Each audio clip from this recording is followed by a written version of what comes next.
Quando a gente pensa no colapso de uma estrutura gigante, de um arranha-céu imponente, a primeira imagem que costuma vir à mente é de um terremoto, né? Com certeza. Um evento explosivo, imediato. Exato, com aquelas rachaduras visíveis a quilômetros de distância. Mas quando a gente entra no universo das contas públicas, das engrenagens econômicas de um país, o colapso raramente faz barulho. Ele é silencioso. Sim, é uma deterioração bem discreta. É muito mais parecido com uma infestação crônica de cupins ali na fundação de concreto. O prédio parece intacto por fora, enquanto a estrutura interna vira pó. E é exatamente essa fundação corroída que vamos examinar na nossa imersão de hoje. Um diagnóstico complexo que exige olhar bem de perto para essas engrenagens ocultas. É isso mesmo. O nosso dossiê investigativo de hoje vai dissecar a anatomia da corrupção no Brasil. Para isso, a nossa base exclusiva é a transcrição integral de uma extensa entrevista no PrimoCast, o episódio 496. Um material riquíssimo, aliás. Muito. O convidado que forneceu todo esse material e a perspectiva que nós vamos analisar hoje é o Sérgio Moro, ex-juiz federal responsável pelos processos da Lava Jato em Curitiba, ex-ministro da Justiça e atual senador. Isso mesmo. A nossa missão aqui é mergulhar a fundo nesses bastidores inéditos da operação, entender como o esquema trilionário funcionava na prática, sabe?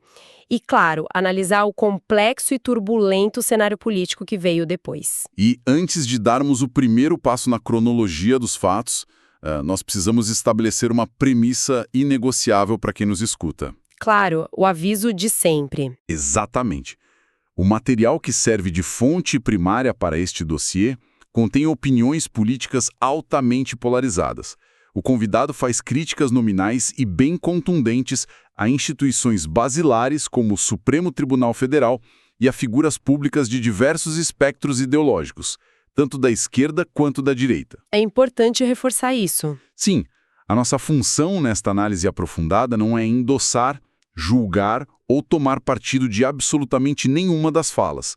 Nós atuaremos estritamente como investigadores independentes.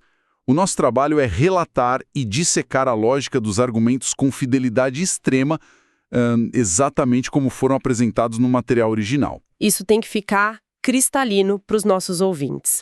E o motivo pelo qual dedicar tempo a essa análise importa tanto para quem nos escuta é muito prático. A corrupção não é uma abstração jurídica que só existe lá nos tribunais de Brasília. De jeito nenhum. É a corrupção que define o preço do combustível na bomba, o custo do crédito para quem quer empreender, a falta de leitos nos hospitais e, em última instância, o teto de crescimento da nossa economia real. Ok, vamos desvendar isso. Como, segundo a visão apresentada pelo convidado na entrevista, a corrupção se instaura e se normaliza? É uma ótima pergunta para começar. Pois é, antes da gente falar de mandados de busca, sirenes e prisões, o material aponta para uma raiz psicológica e sociológica muito específica, certo? Certo. O convidado defendeu a tese de que a corrupção em larga escala nasce de uma combinação letal entre dois fatores: a cobiça humana em seu estado mais puro e o que ele define como instituições frágeis. Cobiça e fragilidade institucional. Isso. E para ilustrar o nível de cobiça, ele trouxe um exemplo de bastidor que é quase surreal. A investigação esbarrou em um ex-diretor da Petrobras, um executivo que já possuía um salário altíssimo, no topo da pirâmide nacional, além de benefícios formidáveis. O pacote completo de um executivo de ponta, né? Exato. Mas mesmo assim, os rastreamentos descobriram que ele havia acumulado cerca de 98 milhões de dólares em contas secretas no exterior. Peraí, 98 milhões de dólares? Sim, de dólares. Gente, isso convertido dá quase R$500 bilhão para uma única pessoa física. Como alguém gasta isso sem chamar a atenção da Receita Federal? É impossível. E esse é exatamente o ponto tragicômico que o convidado relatou na entrevista. O próprio diretor confessou que o dinheiro havia se tornado uma espécie de maldição. Uma maldição? Sim, ele acumulou tanto, mas tanto dinheiro de propina, que a preocupação diária dele passou a ser a impossibilidade física e financeira de lavar todo esse volume de dinheiro para poder usufruir. Nossa, Quer dizer, a cobiça ultrapassou completamente a utilidade marginal do dinheiro. totalmente. Virou uma patologia de acumulação, sabe? O indivíduo frauda o sistema apenas para ver os números crescendo em uma conta offshore que ele nem consegue tocar. Uma conta intocável. Mas a cobiça individual, por pior que seja, não sustenta um sistema durante décadas. E aqui o convidado traz a frase que é a espinha dorsal de todo o argumento dele. Eu vou pedir para a gente pausar e eu vou citar textualmente. Por favor, manda a frase de ouro. O convidado disse o seguinte: a irmã gêmea da corrupção é a impunidade, elas andam de mãos dadas. A impunidade como oxigênio do crime. E para embasar essa premissa, o ex-juiz recorreu à teoria do crime de colarinho branco, o white collar crime. Ah, eu vi essa parte na fonte. É um conceito bem denso. Foi cunhado pelo sociólogo norte-americano Edwin Sutherland, lá em 1939.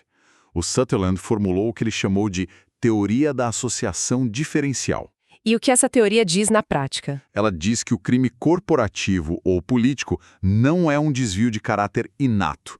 Não é uma falha biológica como o pessoal acreditava nas teorias mais antigas do direito penal. O crime, na verdade, é um aprendizado social. Deixa eu ver se eu entendi a mecânica dessa teoria, então. Se o indivíduo entra em um ambiente corporativo ou, digamos, no ministério, e ele observa que o desvio de verba, o superfaturamento ou o pagamento de propina acontece sistematicamente e ninguém perde o cargo ou vai para a cadeia. A percepção de risco despenca. Exato. O comportamento desviante passa a ser codificado pelo cérebro como comportamento padrão daquela tribo, né? O anormal passa a ser agir de forma ética. Uma leitura precisa. É como analisar a cultura de metas em bancos de investimento. Eu vou construir uma analogia para facilitar para quem nos escuta. É como uma sala de aula onde colar na prova nunca gera punição. Boa. Logo, até aquele aluno estudioso percebe que o esforço honesto não compensa.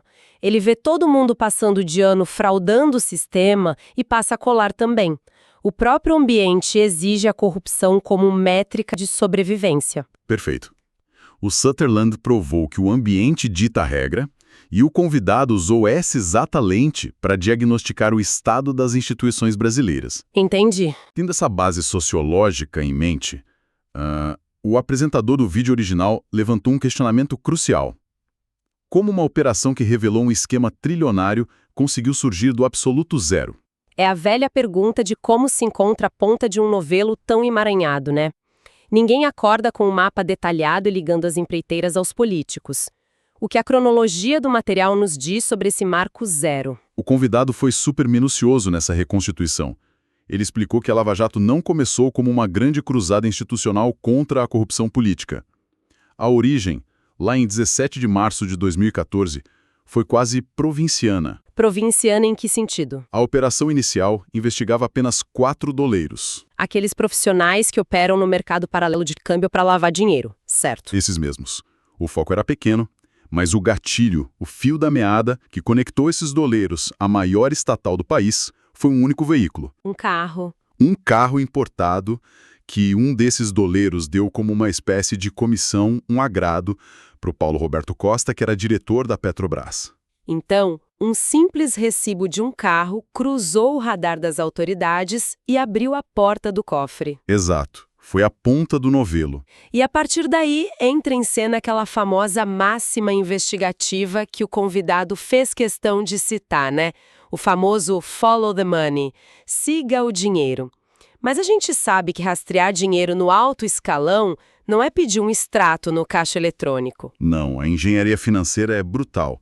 E o convidado explicou os bastidores dessa mecânica. O dinheiro grosso não andava em malas no porta-malas de carros. Ele evaporava do Brasil e reaparecia em contas offshore no exterior, em lugares com sigilo bancário pesado, tipo a Suíça. E aqui acho importante a gente esclarecer uma distinção técnica que a fonte fez. Ter uma empresa offshore nas Ilhas Cayman ou na Suíça não é crime, né? De jeito nenhum. Muitas vezes é um instrumento legítimo de planejamento tributário ou para organizar heranças. A linha cruza para a ilegalidade na origem e no trânsito desse capital. Se uma conta offshore de um fornecedor da Petrobras do nada transfere milhões para uma empresa de fachada cujo dono oculto é um diretor da própria Petrobras, aí não é planejamento tributário. É lavagem de dinheiro escancarada tentando esconder suborno. Essa foi a engenharia dissecada pela operação passo a passo. E mapeando essas transferências em cascata lá fora, a investigação revelou o que o convidado chamou de corrupção sistêmica. Corrupção sistêmica, como ele definiu isso no vídeo. Segundo os relatos das delações premiadas mencionados na entrevista, não havia um achaque esporádico. Havia uma tabela de preços fixa. Uma tabela? Sim, uma propina padronizada de 1 a 3% cobrada sobre praticamente todos os grandes contratos da estatal. E o bolo arrecadado era dividido matematicamente. Metade ficava com os diretores e a outra metade ia direto para financiar os partidos políticos da base aliada. Mas espera aí. Tem uma lacuna lógica que me chama muita atenção nesse relato. E o apresentador original também foi por esse caminho. O convidado disse que, segundo os executivos, isso não era uma extorsão violenta, era a regra do jogo. A regra do jogo, exatamente. Mas se não havia uma arma apontada para a cabeça desses empresários, por que gigantes do mercado empresarial, empresas de engenharia enormes, se submetiam a isso sorrindo? Elas abriam mão de 3% do faturamento em contratos bilionários e ainda jogavam golfe com os corruptos. Elas não estavam perdendo dinheiro. Essa sua dúvida leva a gente naturalmente para o coração do problema econômico debatido na entrevista. O convidado se posicionou firmemente como um defensor do capitalismo de livre mercado. Certo. Mas ele diagnosticou a doença crônica do Brasil como o capitalismo de compadrio. O famoso crony capitalism. Isso. E o convidado gasta um tempo explicando que, no capitalismo de compadrio, a empresa não vence a licitação porque tem inovação tecnológica ou porque é mais eficiente. Ela vence pela proximidade com o governo. Exatamente, ela vence porque paga a propina. E esse modelo explica por que os empresários pagavam sorrindo. O pagamento contínuo de propina elimina o risco da concorrência e garante aditivos contratuais infinitos. Isso gera uma ineficiência profunda para toda a sociedade. Para aterrissar esse conceito abstrato em um caso real com fidelidade extrema à fonte, o material detalhou o episódio da refinaria de Pasadena, nos Estados Unidos. Um dos casos mais emblemáticos. O convidado relatou que a refinaria tinha até apelidos internos jocosos. Eles chamavam de Ruivinha ou Ferrugem, porque era um complexo industrial obsoleto e caindo aos pedaços. E a pergunta que grita é por que uma estatal com tecnologia de ponta decidiria gastar uma fortuna comprando sucata? A resposta do ex-juiz é bem fria. Ele relatou que a decisão de comprar um ativo em ruínas não foi incompetência técnica. Foi totalmente proposital. Proposital. Sim. Comprar uma refinaria velha e não uma nova criava a justificativa perfeita para assinar um contrato de revamp. Um contrato de reforma estrutural completa. Exato. Isso abre uma segunda janela gigantesca para o desvio de dinheiro. Nossa, é muito mais fácil superfaturar a troca de válvulas enferrujadas e horas de consultoria numa planta velha do que construir uma do zero. A ferrugem não era um defeito. Era o principal ativo para justificar o desvio. É como se alguém decidisse comprar um carro completamente destruído, em vez de um novo, apenas porque o mecânico superfatura as peças da reforma e devolve metade do dinheiro por fora. Uma analogia perfeita para o que foi narrado. E foi desvendando lógicas assim que o convidado trouxe um dado incontestável. No auge, a operação recuperou e devolveu aos cofres públicos impressionantes 6 bilhões de reais. 6 bilhões. O que nos leva ao grande pico de tensão deste dossiê. Se havia provas das offshores, executivos confessando e 6 bilhões devolvidos, como essa engrenagem foi desmontada? Agora a gente entra na seção mais polêmica da entrevista.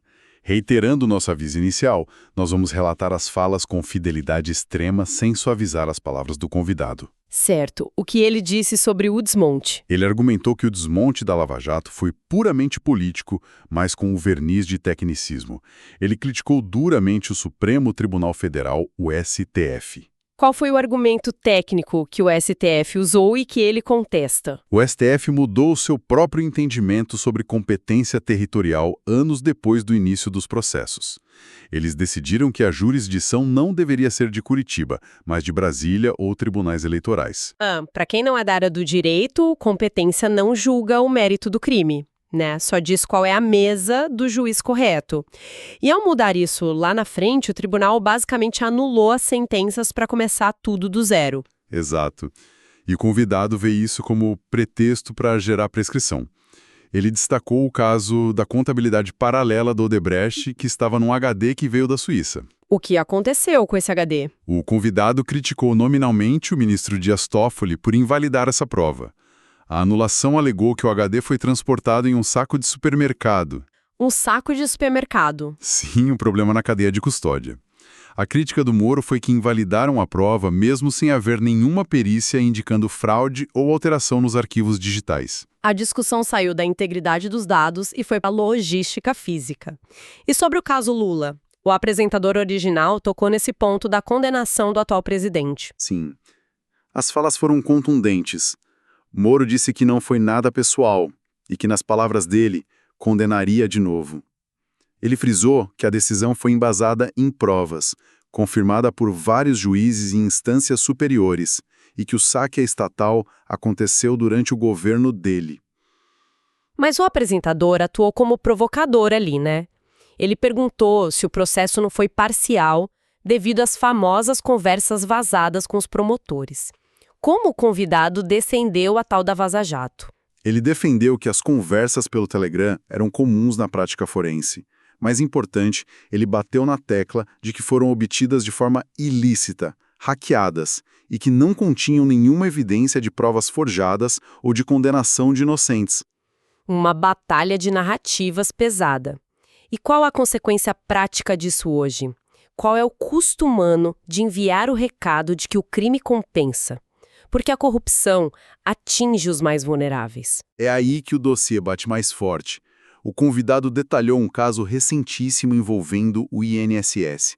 Um esquema de descontos fraudulentos de associações sindicais que desviou cerca de 6 bilhões de reais de aposentados e pensionistas. O mesmo valor recuperado lá atrás. Exato. E o convidado mencionou nomes. Acusou o ex-presidente do INSS, Alessandro Stefanuto, de receber um mensalão de R$250 mil.